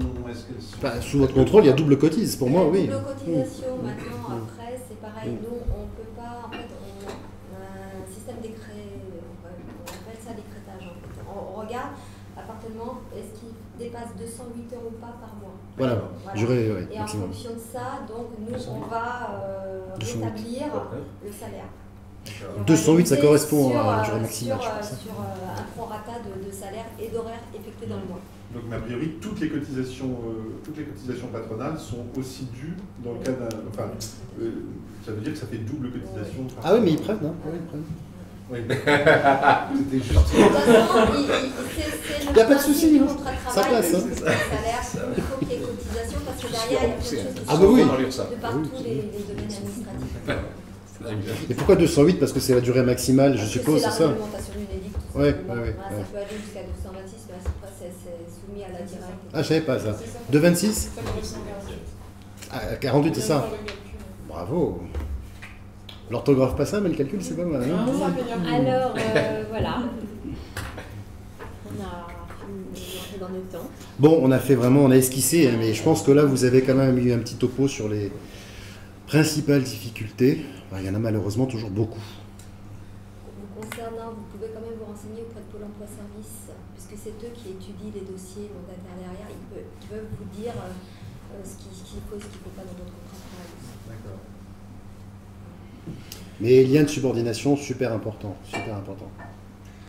Oui, après, bon... Ou une fonction technique... fonction technique... Lien de subordination. Oui, mais s'il n'y a pas de lien de subordination, on prend l'exemple parce qu'on est dans une fonction de président, et de l'autre côté, on est une position, on va dire, directeur général, directeur en charge du commercial. Le salariat implique l'existence des liens de subordination. C'est la condition sine qua non. Hein. Après, s'il y a un président, vous êtes directeur général... Voilà. On va étudier. Il faut trouver un président. Et pas pour encore une fois, pas pour Pôle emploi. Mais après... Est-ce que c'est sans cette question de Pôle emploi, est-ce que même dans ce cas-là, on doit le faire? C'est-à-dire que si on va dire... C'est moins important. C'est moins important. C'est moins important, mais on ne sait jamais. Voilà. Non, mais après... voir ce qu'il peut y avoir dans le futur, quoi. C'est surtout ça. Non, l'obligation de faire un contrat, c'est important, mais vis-à-vis, si c'est pas pour Pôle emploi, mais c'était important. Moi, j'ai dit par exemple, j'ai vu ça, c'était effectivement le fait qu'il ait eu un contrat de travail alors qu'il se faisait révoquer en tant que dirigeant. Ça a permis de régler, d'arriver à avoir un levier de négo, parce qu'il fallait aussi rompre le contrat de travail et qu'il n'y avait pas de motif. La révocation du mandat et la rupture du contrat de travail, c'est complètement différent. Il faut qu'il y en ait un. Tout à fait. Ce n'est pas un contrat de travail tacite. Bien sûr, bien sûr. Parce que là, c'était un mandat avec une opération opérationnelle. Et dans ce cas-là, vous prévoyez effectivement, c'est une espèce de clause de conscience des directeurs généraux, qu'en cas de changement d'actionnariat prépondérant, vous avez la faculté de partir avec une indemnité. Ouais. Ça s'écrit. Il vaut mieux que ce soit écrit. C'est un peu comme comme un peu la clause de conscience des journalistes. Voilà. Ma société va avoir son actionnariat profondément modifié. Si ça se passe, moi je demande à être effectivement licencié avec indemnité. Et ça marche à partir du moment où c'est sur le contrat. Ah ouais, bien sûr. Pas des pactes d'associés, ce genre de choses. Aucunement. D'ailleurs, il vaut mieux que ce ne soit pas dans le pacte d'associés. Ça vaut mieux que ce soit dans le contrat de travail. Oui. Dans le pacte d'actionnaire, on met autre chose, mais pas ça. Voilà. Voilà. Mais vous n'êtes pas déprimé, c'est dommage. Je pensais que vous seriez déprimé, non? Moi j'ai des petites questions un peu techniques dans la rédaction du contenu. Eh bien au revoir, malheureusement c'est terminé. C'était bien sympa. À la prochaine fois. On va essayer. Non mais du coup, alors parce qu'en fait moi je fais partie de ces gens qui savent très bien que je dois faire mes contrats dans les 48 heures quand le salaire a commencé, que je fais jamais, que je fais partie de ces gens qui les font à la fin. CDD. Parce que je suis dans des problématiques forcément budgétaires, que c'est lié à je veux travailler, toujours non travailler et non pouvoir apprendre. Donc du coup, moi en fait, je l'ai fait a posteriori pour faire coller en fait mes contrats aux dates. Bon, moi je serais très content de pouvoir repartir sur la légalité, mais ça veut dire que si je commence à faire un CDD, ça veut dire que est-ce que je peux me permettre après de faire un bulletin de paie entre guillemets à trous, dire voilà tel jour il n'a pas travaillé donc je ne le paye pas, même si son date de début de CDD, parce que normalement toujours travailler à partir de la date de début de CDD jusqu'à la fin doit être pendant la période. Ouais. C'est-à-dire que vous, éventuellement, vous ne le rémunérez pas, la faculté de ne pas le rémunérer toute la période, en fonction de jours d'absence. Si jamais, par exemple, voilà, c'est même pas que des jours d'absence, ou si par hasard, je sais pas, il y a un aléa tout à coup de production qui fait on va pas tourner tel jour parce que je sais pas. Spontanément, je dirais que c'est un peu bizarre, mais en principe, un CDD, il y a un objet. Si l'objet, c'est la réa d'un film ou d'une émission, etc., et que le gars en question ou la personne est engagé du temps au temps, vous devez le rémunérer du temps au temps. Il n'y a pas de... À mon sens, mes charmantes collaboratrices ne vont pas me contredire, non? Il n'y a pas de nouvelle jurisprudence. Non, mais ça, je suis d'accord, mais du coup, voilà, effectivement, moi, je suis consacré dans des contrats. Quel est votre risque? Alors maintenant, après, il faut analyser le risque. C'est bien beau la règle, il ne faut pas faire peur non plus à tout le monde. Et ce qu'il va dire, je vous réclame un rappel de salaire pour un jour ou deux, vous lui paierez son salaire pour un jour ou deux. Mais dans son cas de figure, est-ce que si par exemple il dit j'ai un tournage d'un film, d'un projet, il va y avoir 10 jours de travail, ça va démarrer à telle date, donc il fait la DE pour enclencher le début, mais il ne sait pas encore précisément quel jour vont être les 10 jours dans les 6 semaines qui suivent. D'accord. À partir du moment où vous l'engagez pendant les 10 jours en question, même si c'est décalé, c'est pas grave. L'important c'est que vous l'ayez déclaré à l'URSSAF, que ce ne soit pas du travail clandestin. À partir de ce moment-là, il faut que le gars en question aussi, la personne en question, soit d'accord, qu'il y ait un certain décalage entre ce qui a été écrit et la réalité des choses. Mais à partir du moment où vous l'expliquez, à ce moment-là, je vous conseillerais peut-être de faire un petit avenant, simplement en disant, voilà, les débuts... Du coup, ça me fait rebondir sur ce que vous disiez sur le terme de contrat, en fait. Oui, qu'est-ce qu'il va noter de facto, il va être décalé. De facto, le terme va être décalé, mais vous faites un avenant, un petit avenant, 3 lignes. Ça, on n'a pas dit. C'est vrai que c'est la possibilité de faire des avenants au contrat quand il y a des modifications au cours de route. Bien sûr, bien sûr. La vie n'étant pas un long fleuve tranquille, vous faites un petit avenant. C'est-à-dire que par exemple, dans le cas d'un tournage, il faut quand même marquer une date de début, il faut marquer cette date de fin en fait. Non, pas toujours. Ça se fait. Pour moi, c'est super important. Parce que c'est terme certain, terme incertain, c'est ça. Terme certain, c'est de date à date. Terme incertain, c'est pour un objet. Voilà, et pour la réalisation de l'émission en question, pour une durée de temps, sans dire le date de début, sans dire la date de fin. Mais par contre, il faut indiquer un nombre de jours. Ah bah oui. On refait un contrat avec date de début et terme incertain. Terme incertain, c'est la réalisation de l'objet. Voilà. Une émission sur les pingouins. Par exemple, date de début février, comme ça vous ne connaissez pas la... Et donc il faut prolonger de 3 jours. Mais par contre, une fois que l'objet est réalisé, c'est fini. Genre les techniciens qui suivent le Vendée Globe. Sinon, requalification, c'est lié. Par exemple. Ça peut s'arrêter. Voilà, le Vendée Globe, on ne sait pas quand ça va s'arrêter. S'il y en a encore un qui se perd, qui coule, etc. On ne sait pas, ça va décaler, donc automatiquement. Parce que moi, dans les CDD que je vais signer, je marque, moi j'ai une clause qui marque, voilà, si jamais il y a un dépassement, machin, le salarié sera payé à hauteur de ce qui est prévu, et voilà, sans dire forcément faire un avenant. En disant ça sera une journée de plus. Oui. Mais si vous l'avez prévu à l'avance. Non mais c'est clair, c'est clair. De toute façon, si vous m'écoutez, vous ne vous en sortez pas. C'est évident. Non mais c'est évident. Mais le code du travail est inapplicable. C'est inapplicable tout ça. Je vous donne des guidelines, mais de toute façon, on ne peut pas appliquer, surtout dans l'audiovisuel, c'est pas possible. Il y a tellement d'aléas, c'est pas possible. Mais bon, il faut être quand même plus ou moins dans les clous. C'est un petit peu le but de notre discussion de ce matin. Voilà, essayez au maximum de limiter les risques. Voilà.